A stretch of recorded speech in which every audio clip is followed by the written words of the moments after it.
കൊച്ചിനല്ലേ? കൊച്ചിനെ വീടും സ്ഥലവും കൊടുക്കുക, പിന്നെ അദ്ദേഹത്തിനുള്ള സ്വത്ത് എന്റെ തുല്യമായ പങ്ക് അവർക്ക് കൊടുക്കാമെന്ന് പറഞ്ഞല്ലോ. അല്ല, എന്നാലും നമുക്കൊരു ഒരു കൺസിഡറേഷൻ എനിക്ക് അവരെ കൺസിഡർ ചെയ്യട്ടെ. ഞാനൊന്ന് ചോദിക്കാം, അദ്ദേഹമായിട്ട് വേണേ ഒന്ന് സംസാരിക്കാം. എനിക്ക് ആരുമായിട്ട് സംസാരിക്കാൻ ഒന്നുമില്ല. ഒരു കാര്യം ഞാൻ പറയാം സാറേ. ഇപ്പൊ ഒരു കാര്യം എന്താ വെച്ചിരിക്കുന്നത്, ചെറിയ ഡിഫറൻസേ ഉള്ളൂ. നമ്മുടെ ശാന്തമ്മ അല്പം വികാരപരമായി സെന്റിമെന്റൽ ആയിട്ട് അപ്പൊ ആ ഒരു രണ്ടുപേരുടെ സാറിനോട് കൂടി ഒന്ന് വെയിറ്റ് ചെയ്യും.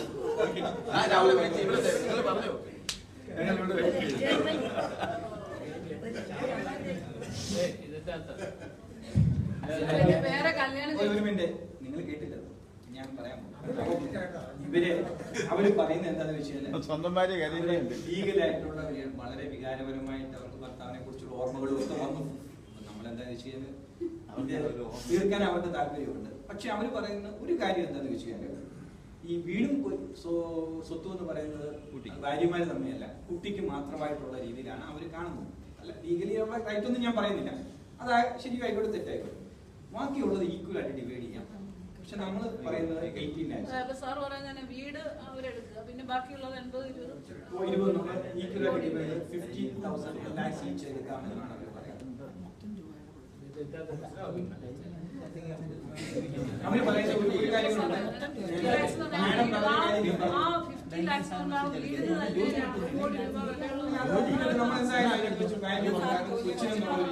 നമ്മൾ രണ്ടു കൂട്ടരും കൊടുക്കാൻ കാരണം മരിച്ചുപോയ ആണെന്നുള്ള അതിനകത്ത് 50 ലക്ഷം തരുന്നതിന്റെ കൂടെ ഞങ്ങൾക്ക് 10 ലക്ഷം രൂപ 60 ലക്ഷം തരാം. 60 ലക്ഷം രൂപയ്ക്കാണെങ്കിൽ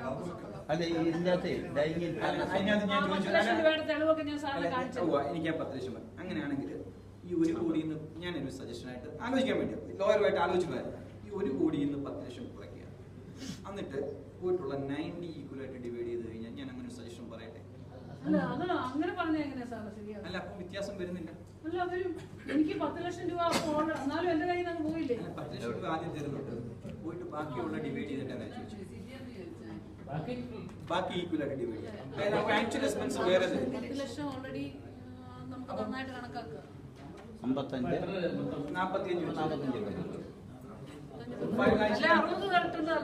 എന്തിനാണ് 45 ഉണ്ട്. ആക്ച്വൽ ലോസ് 60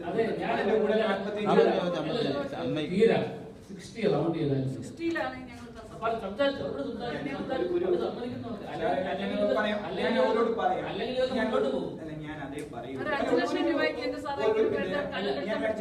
ഒരു കാര്യം പറയാം, ഞാൻ അവരോട് 60 തന്നെ പറയുള്ളൂ.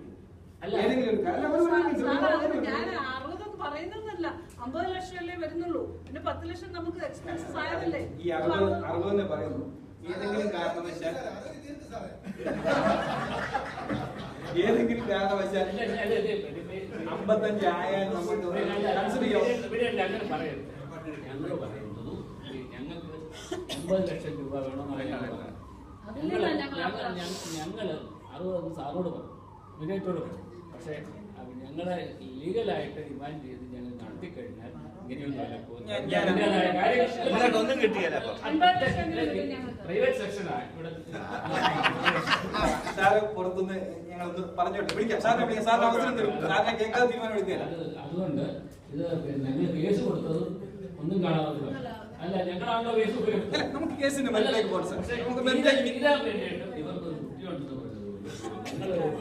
മക്കളില്ലാതെ അവരൊരു ജനറോസായിട്ട് മീഡിയേഷൻ കേസ് കൊണ്ടാണ് പറയുന്നത്. അതുകൊണ്ട് 70 ലക്ഷം രൂപയ്ക്ക് തീർക്കണമെന്ന് ആഗ്രഹിച്ചു. പക്ഷെ 60 ഞങ്ങൾ ചുരുക്കി. നല്ല പോസിറ്റീവായ സജഷൻ. ഞാൻ ഒന്ന് നിങ്ങളൊന്ന് പുറത്ത് വെയിറ്റ് ചെയ്യും.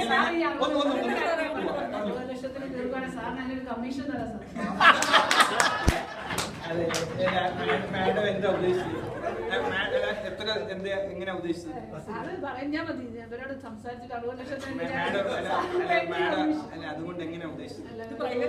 1 ലക്ഷം രൂപയുള്ള സാധനം തരാം സാർ. 1 ലക്ഷമല്ല, അത്രേ ഉദ്ദേശിച്ചുള്ളൂ. 1 ലക്ഷം രൂപയും കൂടെ തരാൻ മെന്റലി പ്രിപ്പയർഡ് ആണല്ലോ. ഞാൻ ചോദിച്ചോട്ടെ, അപ്പൊ എന്റെ ഒരു സജഷൻ ആയിട്ട് 1 ലക്ഷം കൂടെ അവർക്ക് കൊടുത്ത് ആ ഒരു തീരുന്നതിന്. കാരണം ഞങ്ങൾക്ക് ആർക്കും ഫീസൊന്നും വാങ്ങാൻ പറ്റില്ല, അങ്ങനത്തെ നിയമമില്ല. ഞങ്ങൾക്ക് വേറെ ഓണററി ഉണ്ട്, ഞങ്ങളതാണ്. അങ്ങനെ വരുവാണെങ്കിൽ ആ ഒരു മനസ്സ് അവരോട് കാണിക്കുന്നതിനോട് അതെനിക്ക് ആ എന്റെ സ്വാതന്ത്ര്യം എടുത്ത് ഞാൻ അവരോട് സജഷൻ പറയുന്നതിന് കുഴപ്പമില്ല. അങ്ങനെ പറയരുത് കേട്ടോ.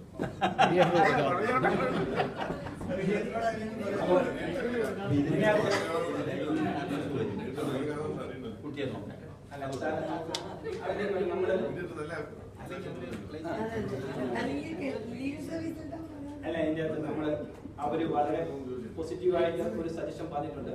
മാഡത്തിന് ഇഷ്ടമാണെങ്കിൽ നമുക്ക് അതൊന്ന് ഡിസ്കസ് ചെയ്യാം. എന്താണെന്ന് ചോദിച്ചു കഴിഞ്ഞാല് അവർക്ക് 10 ലക്ഷം രൂപ ബില്ലായിട്ടുണ്ടെന്ന് പറയും. ഞാൻ അതിന്റെ മെറിറ്റിലേക്ക് കിടക്കുന്നില്ല. അവരുടെ ബില്ലൊക്കെ എന്നെ കാണിച്ചു. നമുക്ക് അത് വേണ്ട, അത് പോട്ടെ. 10 ലക്ഷം രൂപ അവർക്ക് ലഭിക്കുന്നുണ്ട്. അപ്പൊ ആ 10 ലക്ഷം രൂപ അഡീഷണൽ ആയിട്ട് കൊടുക്കണം. 1 കോടി രൂപ 50 വെച്ച് ഈക്വൽ ആയിട്ട് ഡിവൈഡ് ചെയ്യാം. 50, പക്ഷെ 10 അവർക്ക് കൊടുക്കണം കൂടുതൽ. അപ്പൊ 60 അവർക്കും 40 നമുക്കുമായിട്ട് തരാമെന്ന് അവരൊരു സജഷൻ പറയുന്നു. എന്താ പറയുന്നത് മാഡം? അപ്പൊ അതിനുണ്ടായ ചെലവ് കൂടെ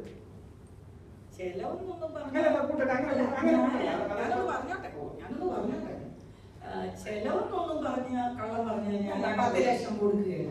പിന്നെ ഒരു 10 ലക്ഷം രൂപയ്ക്ക് തന്നെ അവർക്ക് ദാരിദ്ര്യമാണ് കൊടുത്തത്. എന്റെ ഭർത്താവിന് കൊടുത്താലും പിടിക്കുന്നില്ല. അവരത് കൊണ്ടുപോകും. ഞാൻ അവരെ കൂടെ വിളിച്ചോട്ടെ. ഒരു 5 കൂടെ കൊടുത്തേ. അപ്പൊ 65 കൊടുക്കാൻ തയ്യാറാണ്. അവർക്ക് അത്ര രൂപയോട് ആദ്യമാണ് എനിക്ക് മനസ്സിലായി. അങ്ങോട്ടും ഇങ്ങോട്ട് പറയാം. അതുകൊണ്ട് അവർക്കൊരു 5 കൂടെ കൊടുത്തേ. 5 കൂടെ കൊടുത്തേ.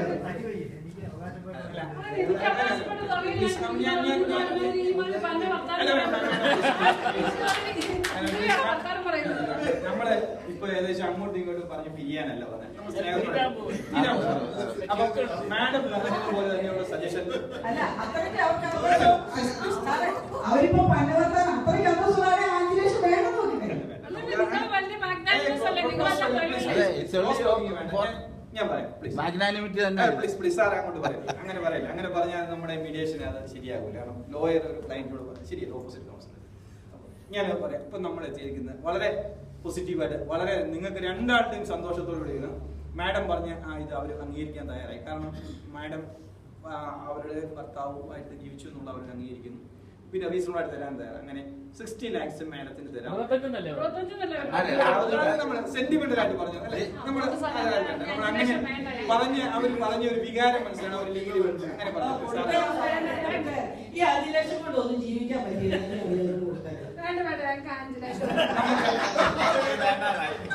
അല്ല മാഡം,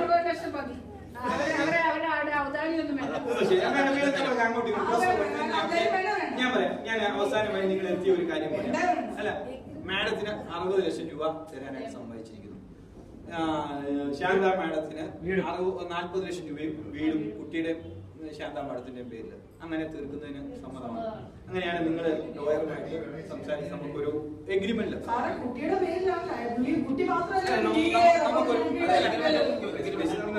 നമുക്ക് അതനുസരിച്ചുള്ള എഗ്രിമെന്റ് തയ്യാറാക്കാം.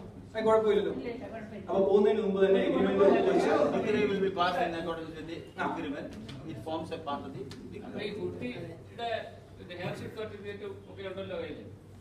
അതിനെ കുറിച്ച്